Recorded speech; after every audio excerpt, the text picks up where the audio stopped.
কিয়ামতের দিন আল্লাহ তাআলা প্রত্যেক নবীকে জিজ্ঞেস করবেন যে তুমি কি তোমার উম্মতের কাছে আমি যা যা পৌঁছাতে বলেছিলাম পৌঁছিয়েছো? নবীরা বলবে আল্লাহ আমি পৌঁছিয়েছি। নবীদের কথা ঠিক কিনা সত্য কিনা এর সপক্ষে তখন বিশ্বনবী সাক্ষী দিবেন। সুবহানাল্লাহ পড়েন।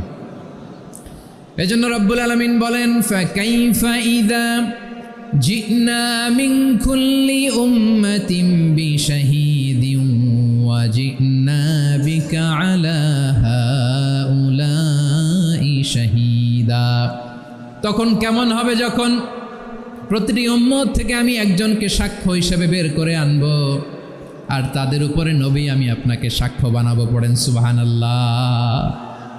তাহলে সব উম্মতের ব্যাপারে সে উম্মতের নবীরা সাক্ষ্য দিবে, আর ওই নবীদের উপরে আমাদের নবী বিশ্বনবী সাক্ষ্য দিবেন। সুবহানাল্লাহ পড়েন। এজন্য বিশ্বনবী হচ্ছেন শাহেদ। শাহেদের আরেকটা ব্যাখ্যা